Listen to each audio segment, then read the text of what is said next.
एक प्रसंग है, पहले कभी स्मरण में नहीं आया पर आज स्मरण में आया है नखपुरा में, तो बड़े सावधानी से सुनिएगा। एक बार मां आद्य शक्ति पार्वती अपनी सखी गजमुखी के पास गई। क्या नाम था उनकी सहेली का? गजमुखी। जम के बोलो, गजमुखी। उनकी सखी गजमुखी के पास गई। ध्यान देना थोड़ा सा।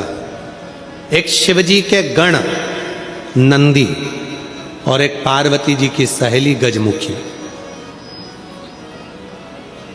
कहते हैं शंकर भगवान के गण नंदी इतने सुंदर थे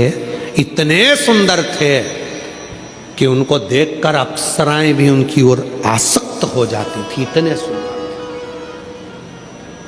सुंदर। तब बाबा देवाधिदेव महादेव की आराधना में नंदी लग गए। शिवजी ने कहा वर मांगो तुमको क्या चाहिए, तो कहा कि मेरा मुख बदल दो, मुझे ये मनुष्य का चेहरा नहीं चाहिए। क्यों?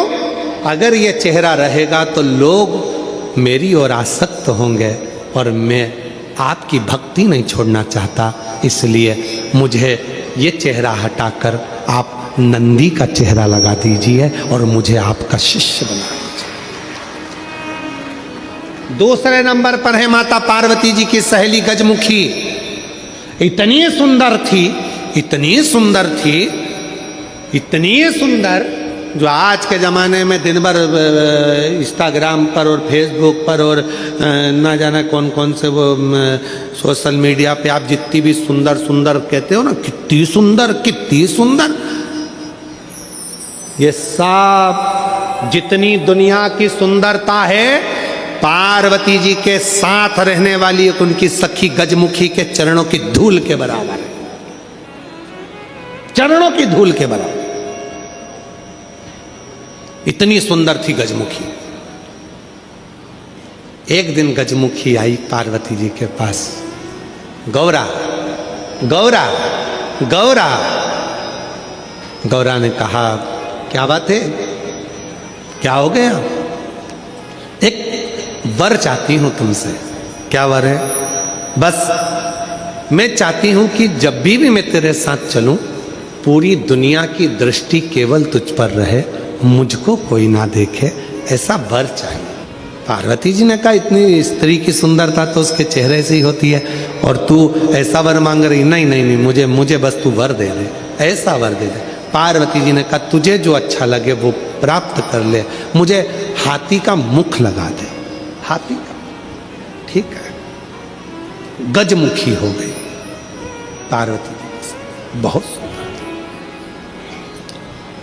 अब एक बार गजमुखी ने नंदी से संवाद कर लिया। बहुत सुंदर प्रसंग है, थोड़ा ध्यान देना। पहली बार स्मरण में आया इसलिए उसको सुनाने का मन कर गया। बहुत सुंदर। गजमुखी ने नंदी से एक बार संवाद कर लिया। दोनों की खींचातानी होने लगी। नंदी कहने लगे भोलेनाथ जी के भार को मैं अपने कंधे पर लेकर चलता हूँ, मेरी पीठ पर शिव और शक्ति दोनों विराजमान होते हैं, मैं उन दोनों को भ्रमण कराते रहता हूँ। देखा मुझ में बल, मैं शिव और शक्ति को अपनी पीठ पर बिठाकर घुमाता रहता हूँ। गजमुखी सुनती रही। गजमुखी ने कहा रे नंदी, ये तेरा भ्रम है कि तू शिव को उठाकर लेकर जा रहा। ये तेरा भ्रम है कि शंकर भगवान तेरी पीठ पर बैठकर जा रहे हैं। शंकर भगवान को लंका का राजा रावण भी ले जाना चाहता था, पर भगवान शंकर ने अपने अंगूठे को, मात्र पांव के अंगूठे के नख को इतना सा दबाया था और रावण ने पूरा बल लगा दिया था तो नहीं उठा पाया था। जरा सोच नंदी, वो तो शंकर भगवान की कृपा है तुझ पर, इसलिए शिव जब तुझ पर बैठते हैं हल्के हो जाते हैं, इसलिए तेरे साथ चले जाते हैं। पर नंदी मानने को तैयार नहीं। जब नंदी नहीं माना तब गजमुखी ने कहा कि नंदी मेरी बात मान ले। नंदी कहते नहीं नहीं, अगर तुम कहती हो कि शिव हल्के हो जाते हैं भक्त के लिए, तो तुम ऐसा कुछ कर कर बता दो कि शंकर भगवान तुम्हारे कहने पर बैठ जाए। ठीक है। आज गजमुखी पार्वती जी की आज्ञा लेकर तप साधना में बैठ गई। शिव जी प्रसन्न हो गए। क्या बात है गजमुखी, क्या चाहती हो? इतने दिनों से तुम तप साधना कर रही हो पार्वती की, आज मेरी तप साधना? क्या हुआ? बोलो गजमुखी, क्या चाहती हो? गजमुखी ने एक बेलपत्र का पत्ता दिया और बाबा भोलेनाथ जी से कहा, बाबा मेरा निवेदन है, इस पत्ते को मैं हवा में उड़ाऊंगी, आप उस पत्ते पर क्या बैठ जाओगे? शंकर भगवान बोलने लगे, अकेला बैठूं या पार्वती को भी बैठाऊं? गजमुखी बोली, इतने से पत्ते पर पार्वती भी बैठ जाएगी? शिव जी बोले, पार्वती को बिठाऊं, साथ में गणेश जी को भी बिठाऊं कि रिद्धि सिद्धि को भी बिठाऊं? गजमुखी ने कहा, इतने से पत्ते पर गणेश रिद्धि सिद्धि बैठ जाए। शिव जी बोले कि कार्तिकेय को भी बिठा लूं कि अशोक सुंदरी को भी बिठा लूं कि जया विशारा सामरी बारी दौतली देव सबको बिठा लूं? इतना बड़ा परिवार सब बैठ जाएगा। इतने में शिव जी बोले कि भगवान विष्णु और लक्ष्मी को भी बिठा लूं क्या?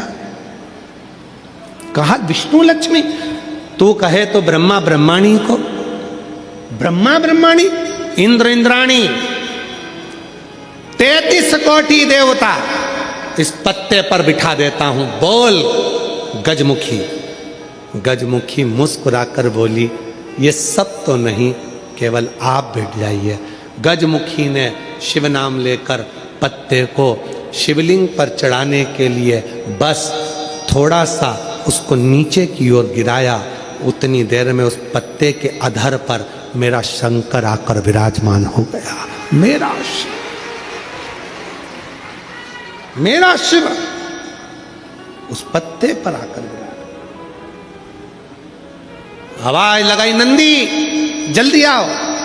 तुम कहते थे मुझ में बल है, मैं शिव को पीठ पर बिठाता हूं। तुमसे ज्यादा बल एक बेलपत्री के पत्ते में है, जो पूरे 33 कोटि देवता को एक पत्ते पर बिठा सकता है। एक बेलपत्र के पत्र में वो बल होता है, एक बेलपत्र के पत्ते में वो बल होता है, पूरे ब्रह्मांड को वो अपने में समेटे रहता है।